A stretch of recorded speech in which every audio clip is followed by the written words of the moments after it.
Hello，各位好，我是 Revision Lab 修整所的阿修，欢迎来到我的频道哦。如果你是第一次看我们影片，记得先点击下方订阅按钮，再打开旁边小铃铛，这样每次有新影片你都会第一时间收到通知。也帮我按个赞，让 YouTube 知道你喜欢这种类型的内容，谢谢大家。好，我们现在正式开始。OK，今天我们要来深入拆解一个超级有名但又超级反直觉的设计挑战，它叫做棉花糖挑战。来，你先想象一下，规则很简单哦，给你20根生的意大利面，1公尺长的胶带，1公尺长的棉线，还有1颗棉花糖。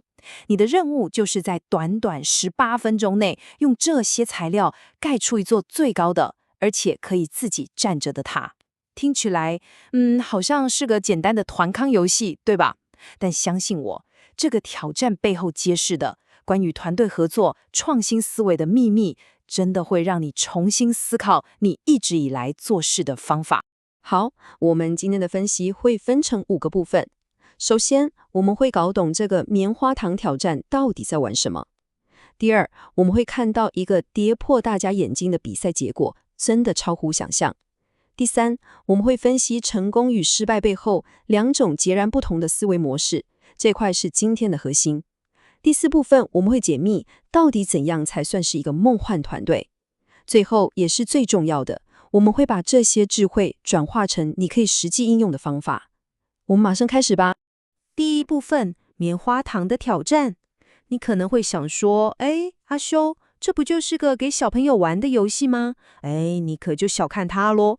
这个挑战，它其实是一个非常强大的诊断工具，像是 Google、IDEO 这些顶尖的创新公司，都把这个挑战当作是团队建立，甚至是面试的重要活动。很多财新50强企业的技术长都用它来测试和训练团队。为什么？因为它能在短短18分钟内，就像 X 光一样，直接照出一个团队合作的真实样貌，完全骗不了人。游戏规则我们再复习一次，非常简单，4个人一组，材料就是刚刚说的那些，目标是盖出最高的可以独立站立的结构。这里有2个关键字，一个是最高，一个是独立站立。但最关键的一点，也是魔鬼细节，就是那颗棉花糖，它必须要放在最顶端，而且整个过程只有18分钟，时间非常紧迫，对吧？这些限制就是这个游戏的精髓，它强迫团队必须快速沟通、合作、解决问题。大家要特别注意，棉花糖看起来很轻，对不对？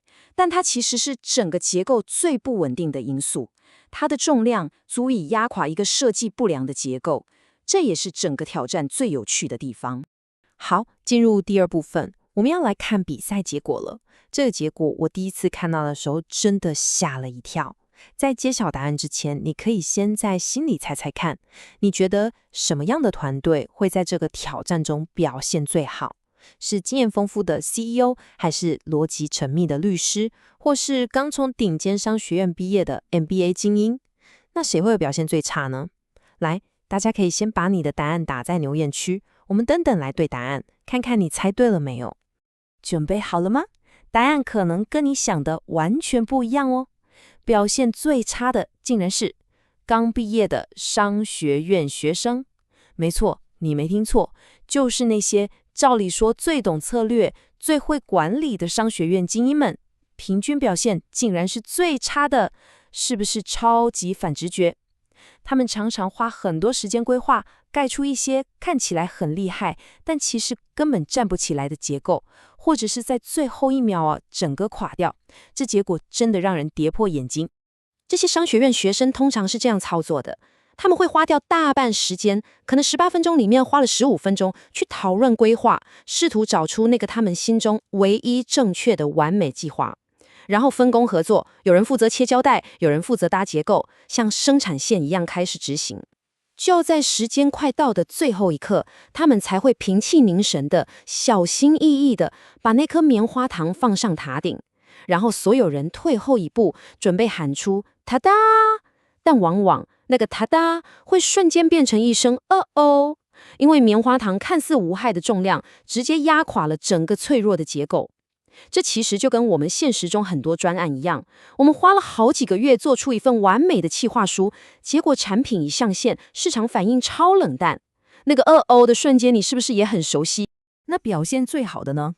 答案更惊人了，竟然是幼稚园的小朋友。你没听错，数据显示，幼稚园小朋友盖出来的塔，不止平均高度比商学院学生高很多，甚至比大部分的成年人，像是律师啊、经理人啊还要高。而且他们盖出来的东西常常乱七八糟、歪七扭八的，但它就是不会倒，甚至还很有趣、很有创意。这到底是怎么一回事？所以问题就来了，为什么会这样？一群受过顶尖商业训练、学习过专案管理的精英，会输给一群可能连99乘法都还不会的幼儿园小朋友？这个巨大的反差背后，绝对不是智商的问题。那到底是什么呢？这就牵涉到2种完全不同的解决问题的作业系统，这点非常非常关键。第3部分，成功与失败的关键。接下来这点超级重要，我们就要来深入拆解这2种思维模式。一种是我们从小被训练到大的计划导向思维，另外一种则是小朋友天生就会的原型导向思维。我们来仔细看看这张对比图，你看左边西装笔挺的商学院学生，他们花大把时间在白板前争论，追求一个完美的计划，然后像生产线一样一步一步的执行。他们把最关键也最有风险的棉花糖留到最后一刻才处理，这叫做线性流程。但你看右边的小朋友呢？他们根本不管什么计划，拿到材料就直接动手了。注意看，他们一开始就把棉花糖拿在手上，先用3根面条随便搭一个小小的三角形，把棉花糖放上去试试看。哦，到了，没关系，那再加1根，再试一次。他们不断的动手做，不断的测试，不断的从失败中学习，这叫做一代流程。小朋友们这种边做边学、快速修正的方法，在专业领域有个名词叫做迭代过程 （iterative process）。它的核心精神就是不要想着一次就做出完美的成品。这就像学做菜，你不会看完一本米其林食谱就直接办桌，一定是先试做一道菜，尝尝味道，太淡了加点盐，太咸了加点糖，再慢慢调整。这其实就是现在科技业最流行的敏捷开发或是精实创业里面的 MVP， 也就是最小可行性产品 Minimum Viable Product 的核心概念。就像 IG 一开始可能只是一个很简单的只能套滤镜分享照片的 App，这就是它的 MVP。 他们先把这个核心功能丢到市场上，看看用户反应，然后根据回馈一步一步迭代，才变成今天这个庞大的社群平台。我们继续看下去，第4部分，梦幻团队的秘密。好，我们现在已经知道方法很重要了，那人呢？是不是把一群最顶尖的工程师凑在一起，就保证能盖出最高的塔呢？答案可能又会让你意外哦。大家可以看到这张长条图，这真的非常有趣。商学院学生的平均高度大概只有10英寸，差不多25公分，真的有点惨。律师好一点点，接着你看幼稚园小朋友直接翻倍，来到20几英寸，直接超越了大部分受过高等教育的成年人。那冠军呢？果然是建筑师跟工程师，他们的平均高度最高，可以到30几英寸。这个结果就很合理了，对吧？毕竟这是他们的专业嘛，他们懂得三角形是最稳固的结构，也了解材料的特性，所以专业技能当然是重要的。但接下来这个发现才是最有趣的。研究发现，如果在一群普通人，比方说律师或经理人组成的团队里，只要加入一个神秘角色，整个团队的表现就会像开了外挂一样，直接冲到顶尖水准。这个人不是最聪明的工程师，也不是最有权威的 CEO， 你猜这个人到底是谁？答案是公司的行政主管。很意外吧？为什么？因为他们拥有一种被低估但极其关键的能力，叫做引导技巧 （facilitation skills）。他们就像是团队的润滑剂。当大家争论不休时，他会跳出来说：“我们先把这个问题记下来，回到我们的目标。”当有人都不说话时，他会主动去问：“小明，你对这个有什么想法？”他们不一定是最会盖塔的人，但他们是最会让团队顺畅运作的人。这告诉我们，一个成功的团队不只需要专业技能，还需要有人来管理和优化合作的过程本身。接下来，我们来玩个更刺激的。如果我们把赌注拉高呢？研究者对一群设计系的学生宣布，赢得挑战的队伍可以获得价值1万美元的软体大奖。哇，这大概是30万台币耶！俗话说，重赏之下必有勇夫，对吧？你觉得这些学生的表现会不会直接冲破天际？答案是0。你没看错，是一个大大的0。在抢夺30万台币的巨大压力下，没有任何一组成功盖出可以站立的塔，这真的太疯狂了。为什么？因为当赌注太高的时候，失败的恐惧就瘫痪了他们的尝试的勇气。每个人都想提出最完美的计划，害怕犯错，所以又回到了商学院学生的老路，结果就是彻底的失败。但是故事还没结束，研究者让同一批学生再挑战一次。这次他们已经经历过一次惨痛的失败了，他们学到了教训，理解了原型制作和测试假设的重要性。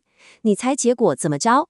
这些原本表现最差的队伍，第二次挑战时竟然变成了表现最好的顶尖团队。他们盖出了最高的塔，而且用的时间还更少。这证明了什么？